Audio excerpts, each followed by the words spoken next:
Bismillahirrahmanirrahim. Assalamu alaikum students. Today we are going to study chapter number 4, living things and their environment. जानदार और उनका माहौल. First of all, you have given the definition of environment. What is an environment? माहौल क्या है? Everything on the earth is either living or non-living. ज़मीन पे मौजूद हर शय या तो जानदार है या फिर गैर जानदार है. The non-living part of the earth is made up of rocks, soils, water, air and sunlight. ज़मीन का गैर जानदार हिस्सा चट्टानों, मिट्टी, पानी, हवा और सूरज की रोशनी से बना हुआ है. The living part is made up of plants and animals. जबकि जानदार हिस्सा, ज़मीन का जानदार हिस्सा पौधों और जानवरों से बना हुआ है. Living things depend on each other as well as non-living things for food, energy, sport and shelter.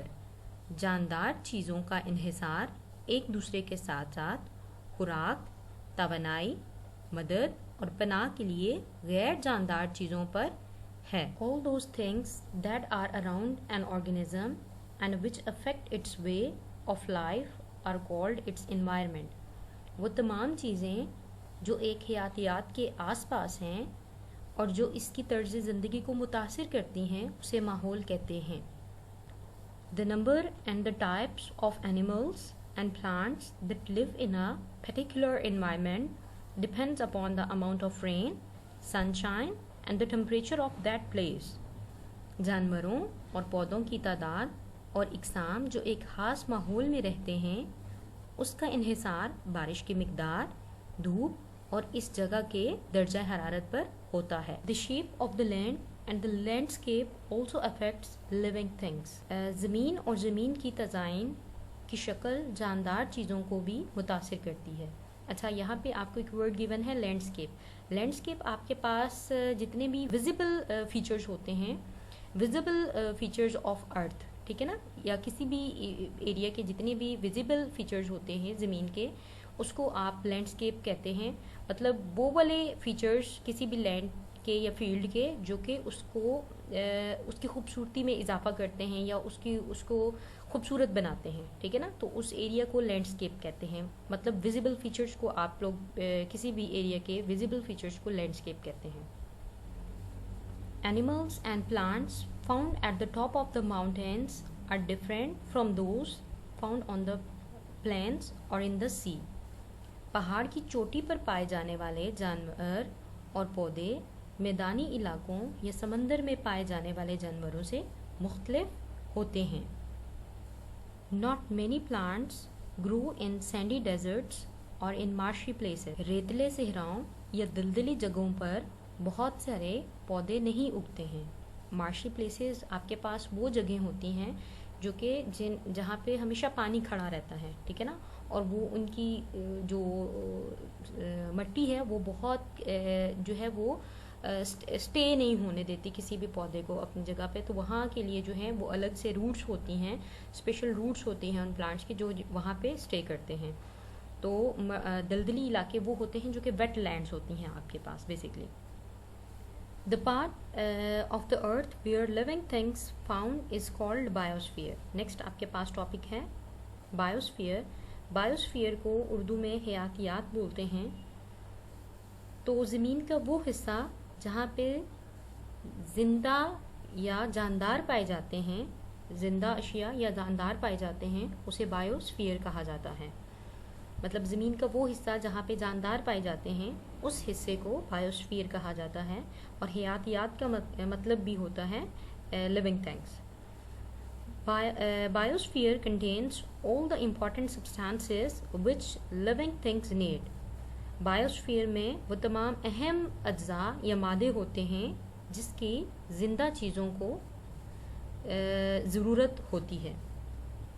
Next है हमारे पास वाटर, पानी. 3/4 of the earth is covered with water.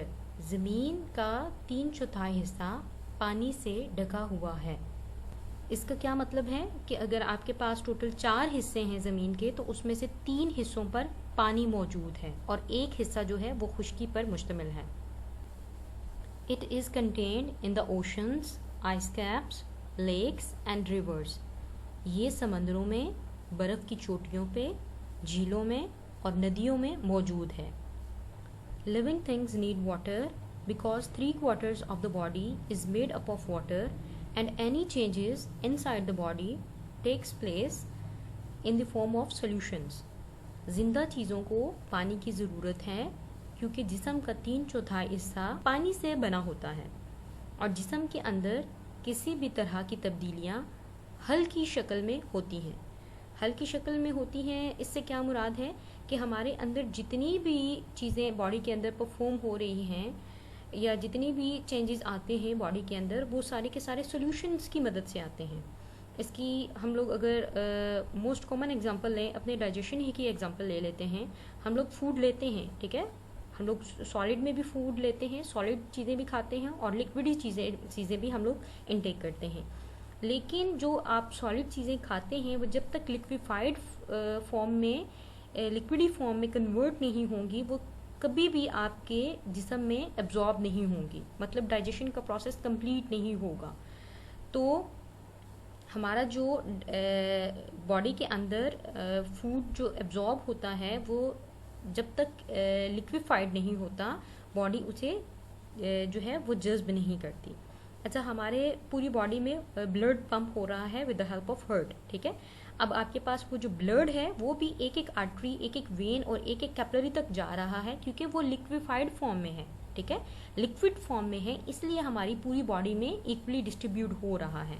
तो इन शॉर्ट मतलब हमारी बॉडी के अंदर जितने भी फंक्शंस परफॉर्म हो रहे हैं, जितने भी चेंजेस आते हैं, जितने भी प्रोसेसेस हो रहे हैं, वो in the form of solutions जो हैं वो परफॉर्म हो रहे हैं। नेक्स्ट है एयर, हवा। About 1/5 of the air is a gas called oxygen. तकरीबन हवा के 5वें हिस्से में ऑक्सीजन मौजूद है। Living things take oxygen out of the air when they breathe. जानदार जब सांस लेते हैं तो हवा से ऑक्सीजन लेते हैं।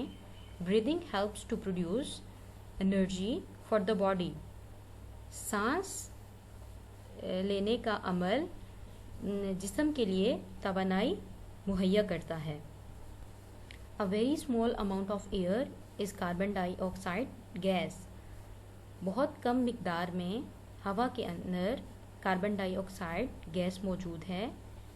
It is added to the air by burning wood and coal and also by breathing of animals। ये हवा में लकड़ी जलने, लकड़ी और कोयला जलने या जानवरों के सांस लेने से शामिल होती है। Plants use carbon dioxide to make their food. पौधे कार्बन डाइऑक्साइड गैस को अपना खाना तैयार करने में इस्तेमाल करते हैं।